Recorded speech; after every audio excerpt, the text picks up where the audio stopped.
Chapter 2. Mr. Bennet was among the earliest of those who waited on Mr. Bingley. He had always intended to visit him, though to the last always assuring his wife that he should not go. Until the evening after the visit was paid she had no knowledge of it. It was then disclosed in the following manner.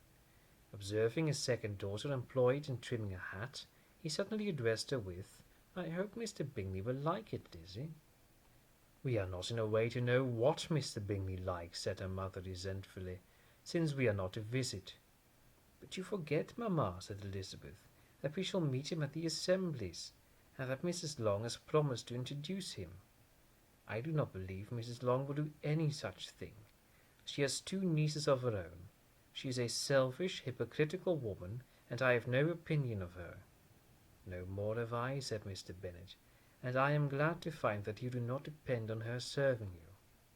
Mrs. Bennet deigned not to make any reply, but unable to contain herself, began scolding one of her daughters. "Don't keep coughing so, Kitty, for heaven's sake. Have a little compassion on my nerves. You tear them to pieces." "Kitty has no discretion in her cuffs," said her father. "She times them ill." "I do not cough for my own amusement," replied Kitty fretfully. "When is your next ball to be, Lizzie?" "To-morrow fortnight." "Ay, so it is," cried her mother.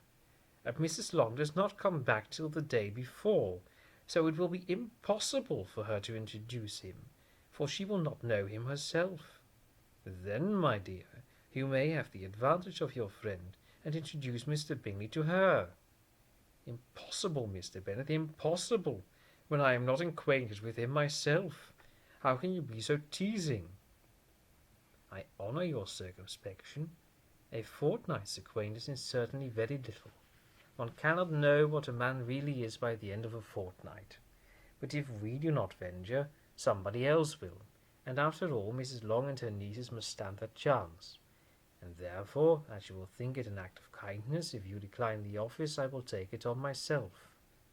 The girls stared at their father. Mrs. Bennet said only, "Nonsense, nonsense."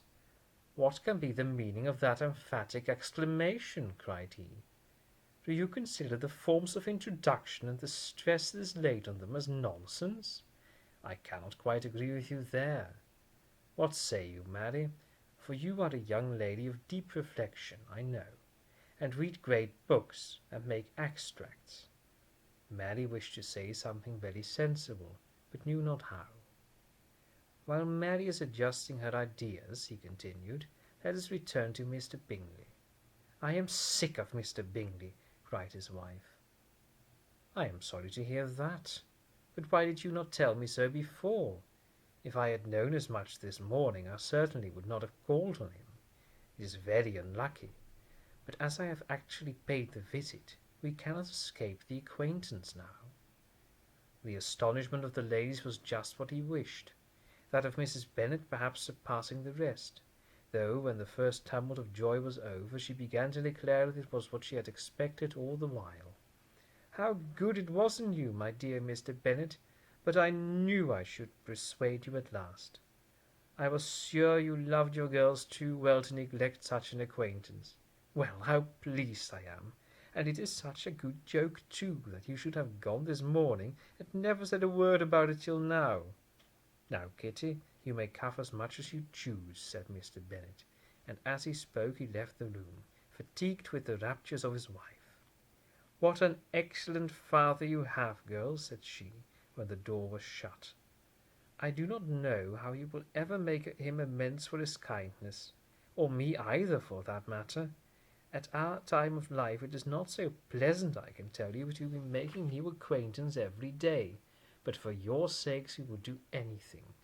Lydia, my love, though you are the youngest, I dare say Mr. Bingley will dance with you at the next ball." "Oh," said Lydia stoutly, "I am not afraid, for though I am the youngest, I am the tallest." The rest of the evening was spent in conjecturing how soon he would return Mr. Bennet's visit, and determining when they should ask him to dinner.